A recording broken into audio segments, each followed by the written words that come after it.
Hagen Square. 7:35 in the morning, so not many people around.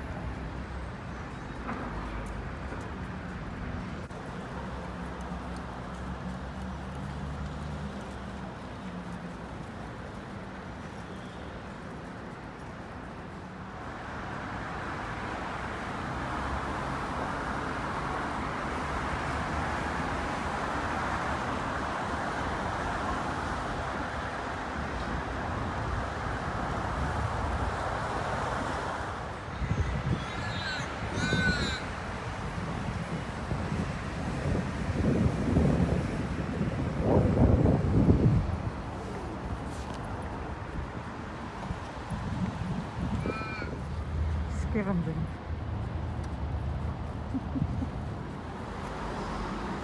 This is the main city railway station, suburban railway station.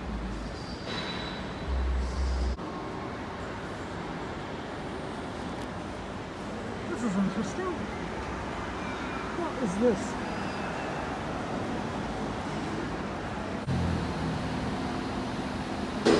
Infrastructure transit.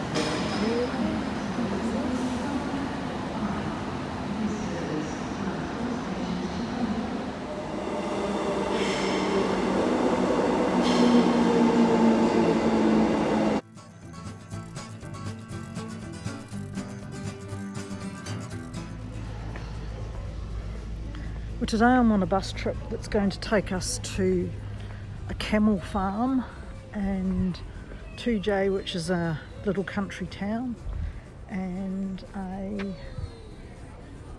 winery.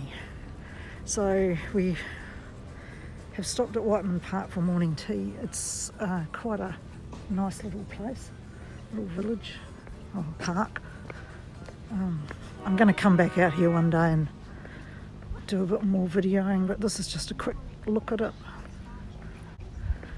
We're just waiting on the bus driver to make our cuppa. So I thought I'd do a quick walk, show you a little bit of it. There's lots of areas here, more than I imagined actually, because I've been walking around it, driving around it, sorry.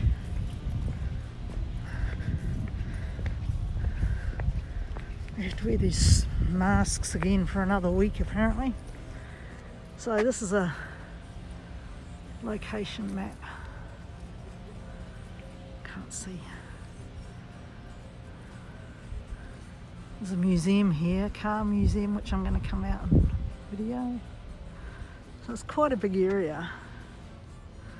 Another place we used to bring the resis out for lunch or afternoon tea. Gets packed in the summer.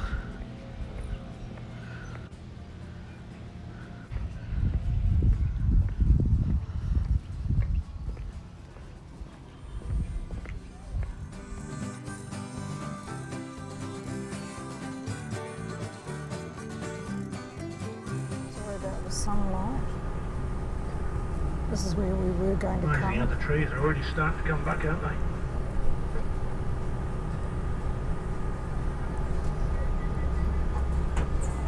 Maybe the facilities weren't available. These buildings here, looks like they did. That's why I thought I'd come to drive through and have a look to sort of see how bad the damage is. The hotel over the road there was lucky it survived.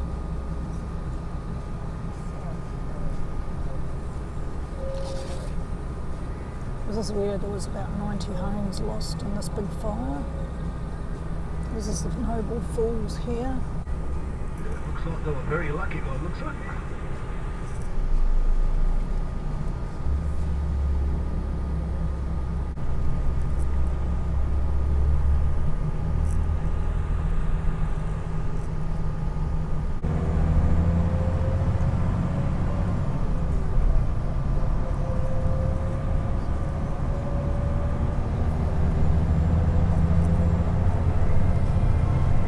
Was lucky to survive by the looks of it.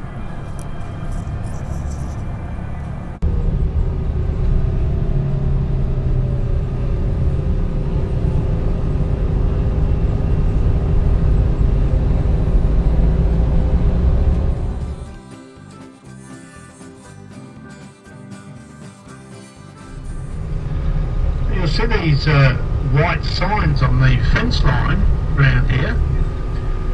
These are what the blind cameleer actually uses to guide him around the farm. He drives a tractor. Just see these signs that help guide him around this area so he can still get on doing parts of his job.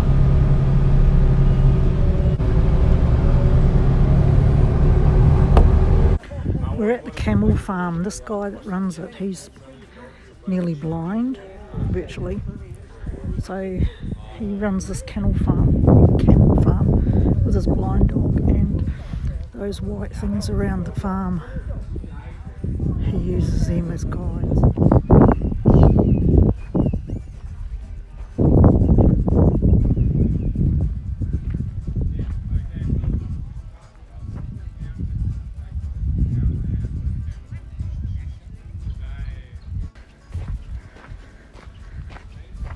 Should be down here already looking at camels. Story. We just here yesterday, so we really welcome the rain. And yeah, you hear a cedar going in the background. We just start seeding other paddocks later on. That's the neighbours, not us. But we'll start seeding all these paddocks, and when you drive to Toodyay later on, you go across our farm. So just on the left, right, it'll be all cooked across. And if people, I don't know, is that a tour that people have been to us on the old farm? Because I know there's some, yeah, so we've still got the other farm, and we'll be cropping all that. We ripped out everything that you saw there is gone. The internal fencing all gone, the fencing dividing up to the crop all gone. We cropped that as one big paddock now, and it was a big and long move. It almost took from June until November to get everything across. A lot of things changed, but you know, some of the camels, especially the ones in here, they are still the same. So which is good.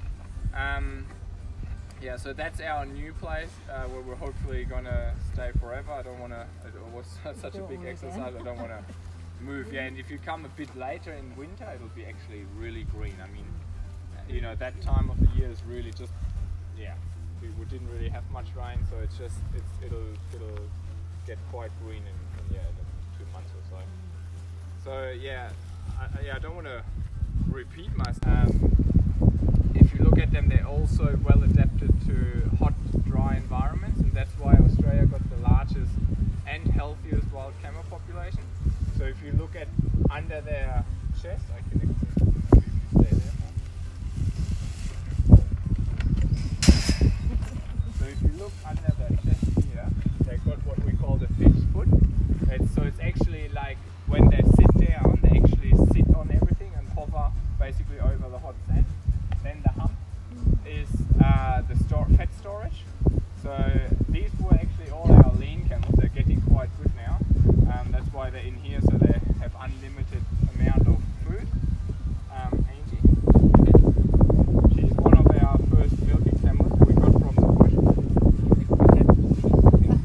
So you see that split lip? Yeah, it's all right. Thank you. Yeah, so the split lip, they can browse off trees and stuff. So here on the farm, of course, they get a lot of hay and stuff, but in the bush they would naturally move on and, you know, feed off salt bush and all that. They, as I said, they're very well adapted to hot climates, so they can actually adjust their body temperature.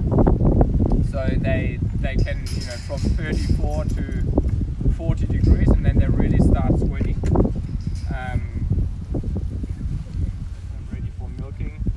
I've got an ultrasound so we can drag test them all, see if they're pregnant. Because we like to get, you know, buy one get one free type thing. You know, you buy them pregnant because the gestation period is 13 months, so it's quite long.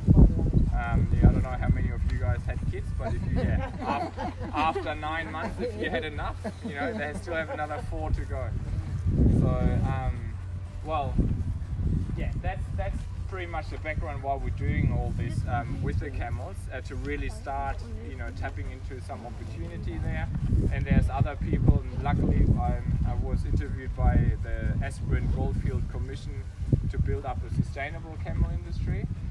So which means the government slowly gets behind it, and instead of, you know, spending $5 million annually on taxpayers' money to just shoot them, you can invest. Oh, it's a huge amount. It's just by the thousands, right? Like I know stations they shoot 4,500, 6,000 a year. Just like drop them, and then they wonder that they get wildcat and fungal issues because they're all the carcasses floating around.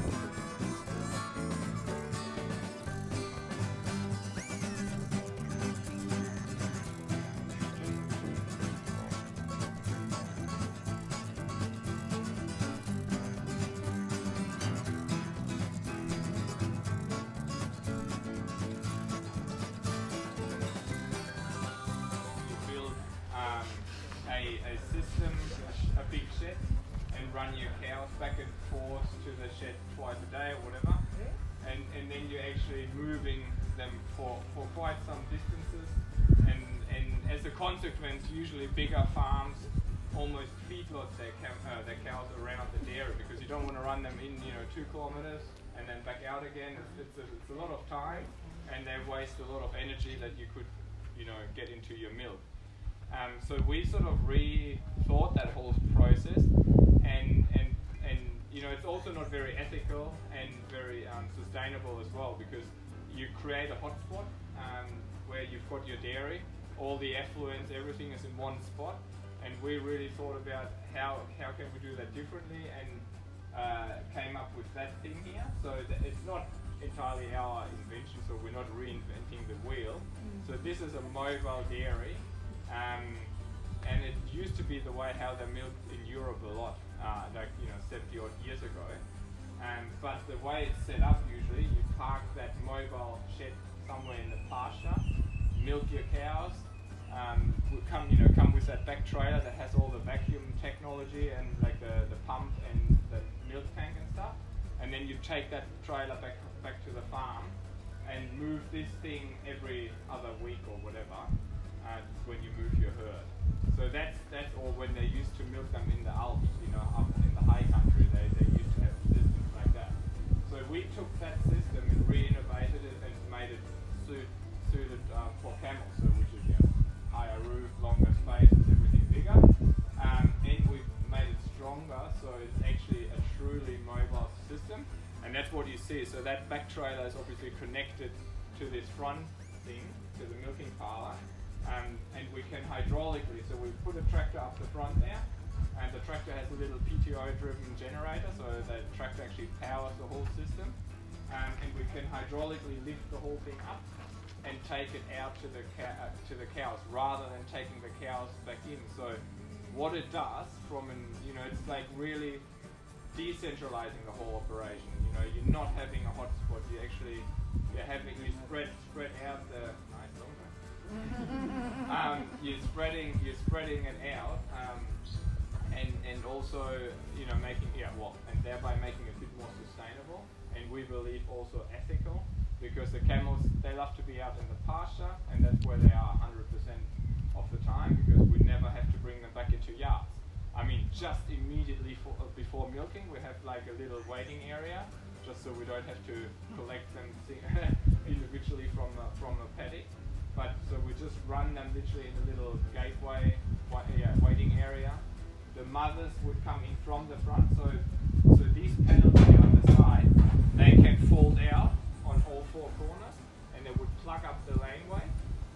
Then the mothers run in from the front into this base. So we have 3 on each side, so we can milk 6 camels at a time in here. And then we clean the udder. And the calves come in from the outside and start suckling through here. So there's a window here. So once this is so everything has like a window. So the calves, because that's the crucial thing when you're milking camels, you probably remember that. We need the babies to actually let down the milk. So in a cow dairy, the first thing you do is take the baby away and raise it separately. We actually leave them together. So they can bond and build a relationship, because they're crucial for the milking operation as well. And it's easier because we never have to supplement feed them. So the babies are the fattest animals we've got on the farm. They always get enough.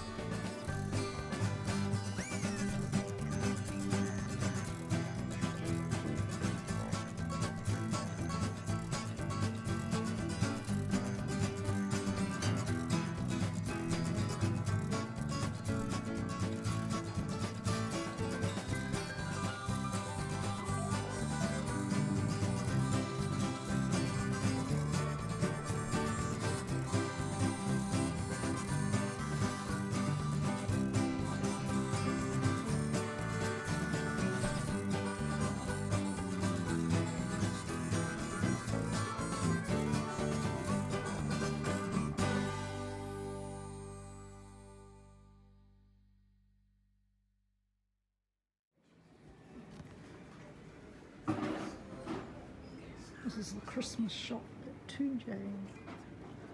Isn't it beautiful? Absolutely loving it. Christmas.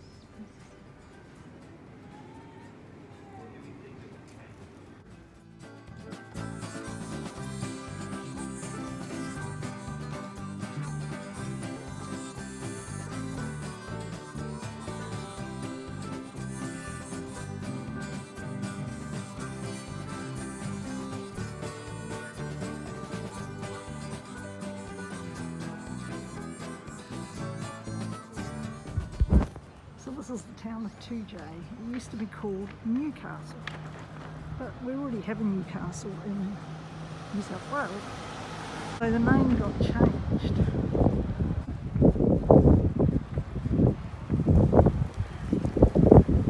You alright? Yeah.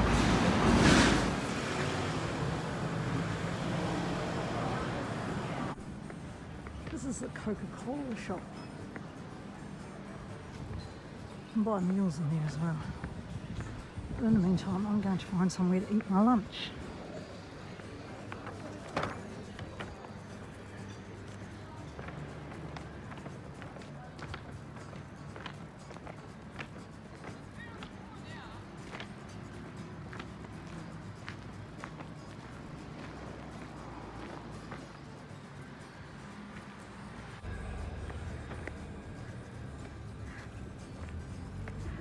We need rain.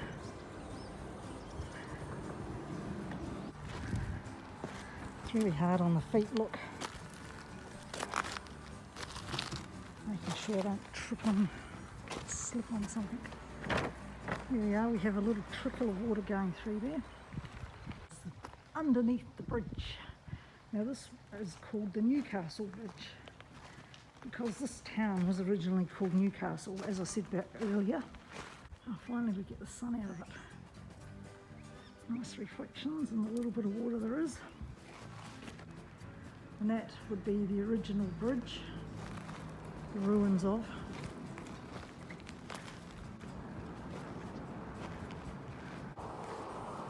Hi everyone. Today's video is about a trip I did to Toodyay and to a camel farm, and I think we're going to a vineyard soon. So hope you enjoy it. The camel farm is called Drone Dairy, I think I've got that right.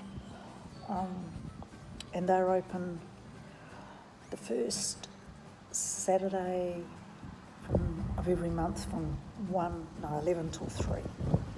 So you'll see some of the camels and the talk. This will be part 1 of the story. Part 2 will come at a later date. But I hope you find it interesting. They make bodies, soaps and hand creams and different things from the camel milk. And they milk their own camels, so you'll hear all about that. Quite interesting. I've made a friend with one of the camels. He kind of liked me. He looked like the swans. So at the moment we're in this, Toodyay is a very historic town. Buildings go back to the mid-1800s. Lots of farming area, wheat fields, wheat was grown here. Can't think of anything else at the moment. I shall put links in the description box of the different places I've been to. And yeah, take it from there. So we shall catch you again at the end of the, there's flies everywhere. Catch you again at the end of the video. See ya! We also went to Christmas tree shop, the Christmas shop, which is quite awesome. And I bought these. They won't be for Christmas, they'll just be because I want them. So you'll see that on the video. Oh, my mask's off because I've been eating my lunch and I'm in an area where there's no one around. So the mask is going back on again before I walk up the street. So you can tell we're out of towners because there's not too many people wearing them up there. But anyway, there's a train going through there. Kids' playground representing trains.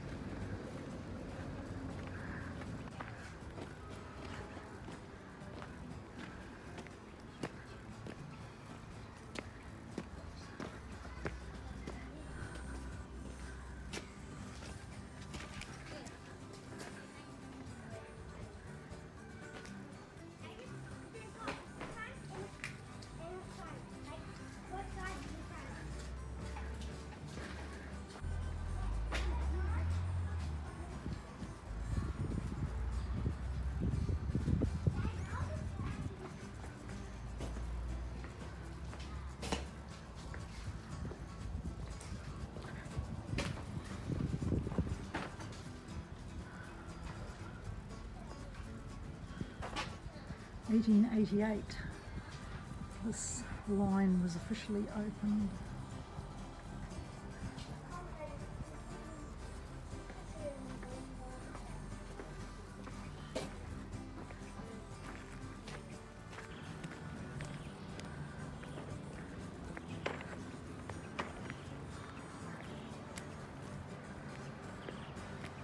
Look at the old buildings from yesteryear.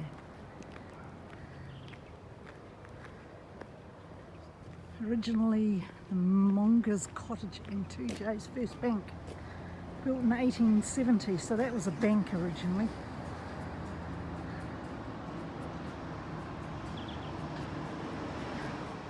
Another old building.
So they've made that out of this railway bridge.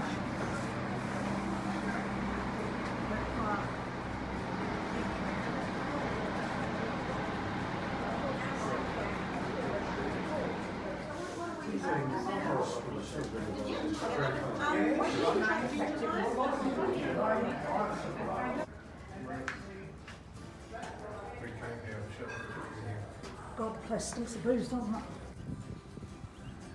The countryside round the back of Toodyay.